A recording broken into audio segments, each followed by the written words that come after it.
Hello and welcome back. Today we're taking a look at a clip from the Today Show called Rachel Dolezal on her new book, Starting Life Over and Identifying as Black. Let's check it out. Rachel Dolezal gained worldwide notoriety in 2015 when questions about her race and ethnicity came to light.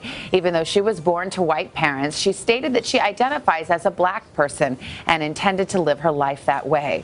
Oh, good God! She looks like she wanted to live her life as a Klingon, not a black person. What the fuck am I looking at here? Well, Dolezal was accused of faking her black appearance, a claim she strongly denies. Well, that's gonna be hard to deny, Rachel. We've all seen the pictures. You were born white, a blonde-haired, blue-eyed white girl. And now you try and put on this fake black look with your spray tan and your teased hair? We know what you're doing, Rachel. And this look here on the Today Show, this is just a watered-down version of Rachel being a wigger. You should see the pics of her with cornrows, black braids, and weave. Hell, she was on Vice the other day wearing a goddamn Biggie Smalls t-shirt. She tries way too hard to be black, and it's pretty fucking cringy, to be honest. And in the aftermath of that firestorm, she lost her job as director of the Spokane chapter of the NAACP. She should have lost that job. Back then, she was still lying about being black. That's how she got into the fucking NAACP to begin with. It's a goddamn group for black people. You see, this Today Show host may be cute, sure, but don't let it distract you. She's sugarcoating Rachel's story for sure. Rachel's story is much more than just, oh, the media slandered her and made her lose her job. No, that's not even close. Rachel Dolezal lied about being black for years. She saw the advantages of being black and wanted to cash in on them herself. For example, when she applied to Howard University, predominantly black college, Rachel was assumed to be black by the admissions office and subsequently given a scholarship. Next, Rachel used her assumed blackness to make money in art. She made paintings and art exhibits based on civil rights, domestic violence, and being black in America. In fact, you can even say this book she's peddling now on the Today Show, that's tied to her pretending to be black too. And that's the real problem with Rachel, which they're glossing over here. Rachel Dolezal got caught lying about being black and using that to get advances in life, including schooling, scholarships, jobs, and high positions in black advancement groups. Rachel was exposed as a fraud. That's why she was dragged through the mud in the media, and that's why she can't get a job now. She shouldn't. She's a proven liar and fraud. Unless she's flipping burgers or cleaning toilets, Rachel shouldn't be working any job. Good to see you again. Good morning. I'm sure it's a mixed bag writing a book. In some ways, I'm sure it was cathartic, but now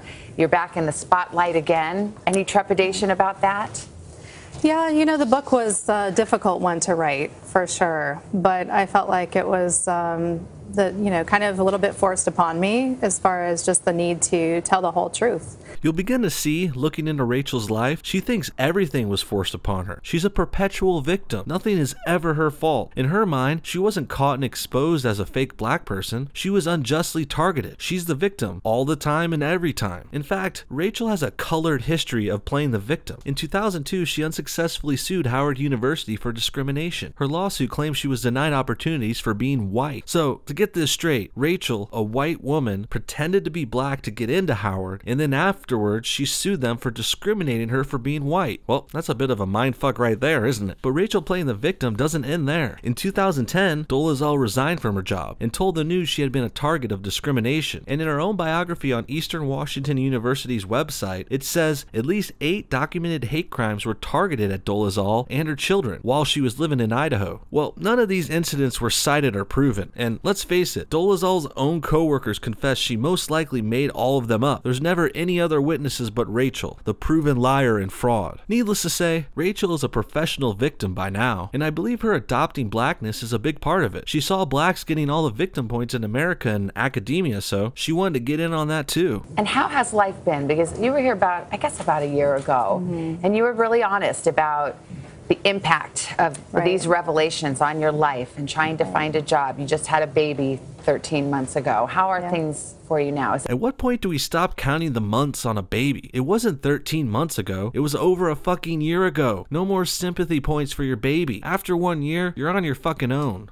Yeah, it's still definitely a big challenge, but I'm 100% committed to providing for my kids and finding my way back to the activism work that I'm so passionate about. Yeah, about that activism work. Black people don't want you trying to help them anymore, Rachel. You kind of burnt that bridge. You even changed your name legally, which we will not reveal the name, but why did you feel the need to do that?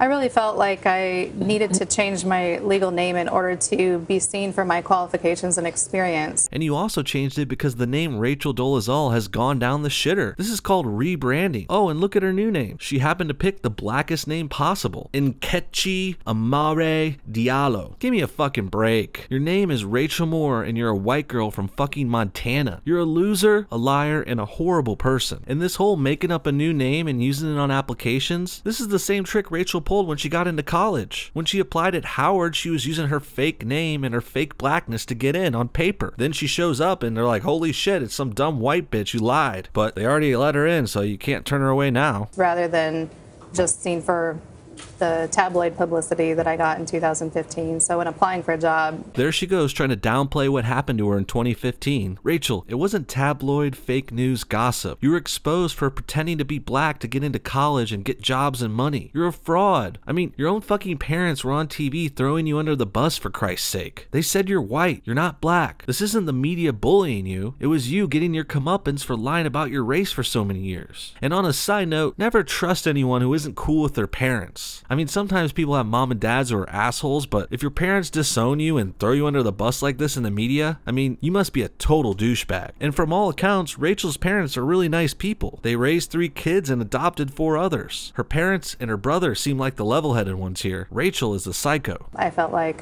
people were just seeing Rachel Dolezal and not paying attention to the wide-ranging experience and qualifications that I do have. I seriously doubt your qualifications. And you're a proven liar and psychopath, so these are the reasons you can't and shouldn't find work. What are you hoping to say in this book? What is the message you're trying to get out there?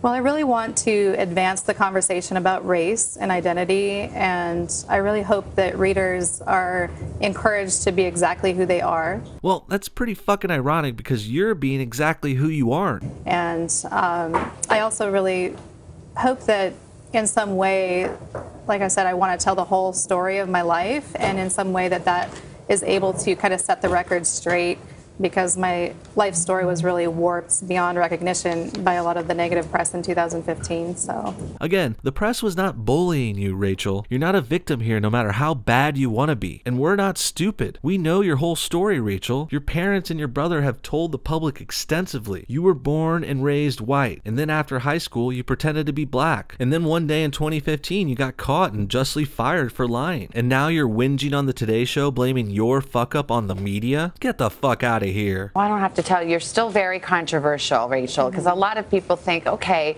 even if I understand the fact that she has a ton of affection for this African-American community, that she identifies with the African-American community, feels a part of it, why say that you are, in fact, a member of the African-American community? I hear you, lady. It's one thing to be a wigger, a white wannabe black person. I mean, really, most wiggers don't even want to be black. They just like the same stuff. Rap, hip-hop, tennis shoes, gangster movies. I know many people think wiggers want to be black, but if you ask them, they probably wouldn't say that at all. And they certainly wouldn't dye their skin and hair and actually say they're black in public. But Rachel Dolezal and Sean King, for that matter, they take wigger to the next level. They're actually claiming to be black people. Well, mostly. For some reason, Sean King is allowed to get away with it more. He still says he's really part black, while Rachel has moved on to being transracial. She identifies as black, but I just see this as another ploy. She's just saying she's transracial now because she got caught. If she wasn't exposed in 2015, I'm sure she would still be lying about it. I think that's the disconnect people still have. What's your response? And I'm sure you hear it all the time. Right. Well, I don't identify as African American. I identify as black, so Which you are neither. You're not African American or black. Get over it, Rachel. You can dress up and dye your hair and talk however you want. You're still a boring white girl from Montana. This reminds me of the Sexplanations girl we reviewed a few weeks back. She's from Montana too, and she's also full of shit. Pretend to be a fake sex doctor or whatever the fuck. Is everyone from Montana a fake liar with crazy eyes or something? I'm part of the Pan-African diaspora.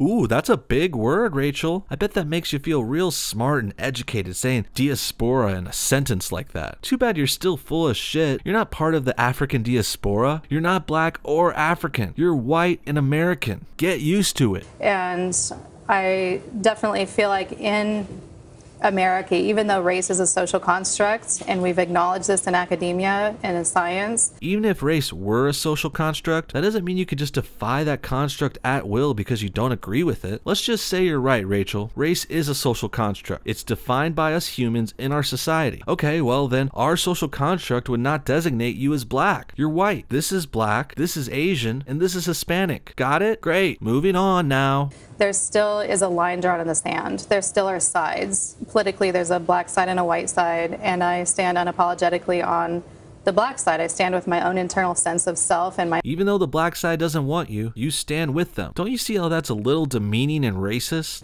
It's interesting because you could stand there and take all of those same positions without saying, but I'm a member of this community, right? I really prefer to just be exactly who I am.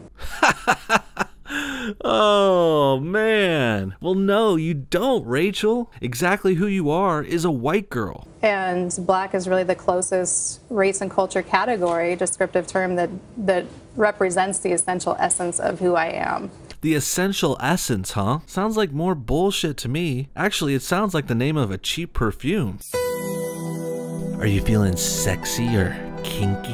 Want to get sensual for your man? Try our new fragrance, Essential Essence, for women who are black or pretending to be black.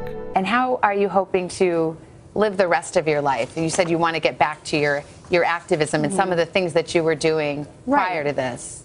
Absolutely. I'm still committed to racial and social justice work and education, and I am just looking for opportunities to kind of enter that field. And well, I don't think you're going to be getting any more gigs teaching African American studies after you got caught being a fake black person. In fact, it's pretty ballsy for you to expect to be let back into academia or activism after what you did. This is like a stockbroker trying to get back into Wall Street after he was caught embezzling and insider trading, or if a baseball player wanted to get back into the major leagues after they were caught cheating and gambling in games. There's just certain rules you can't break and come back from. Lying about who you are and what your race is one of them. In the end, we can't forgive Rachel Dolezal because she hasn't apologized for what she's done. She's just blaming the media and trying to act like it didn't happen. Rachel pretended to be black to get ahead for years, and when she was caught, she pivoted to her transracial approach. This is just a face-saving tactic. She got caught lying and didn't want to give it up, so now she just says she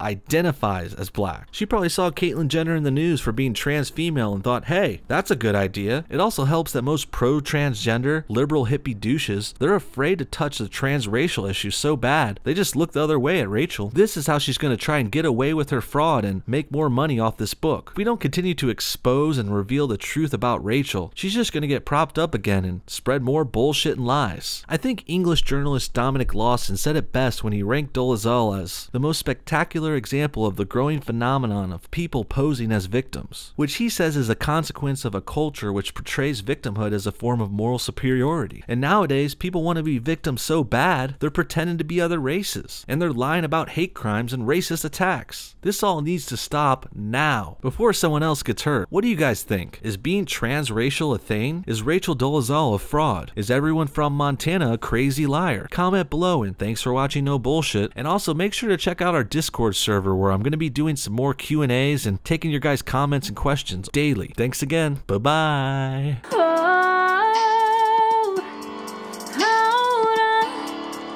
Hold on to me, 'cause I'm a little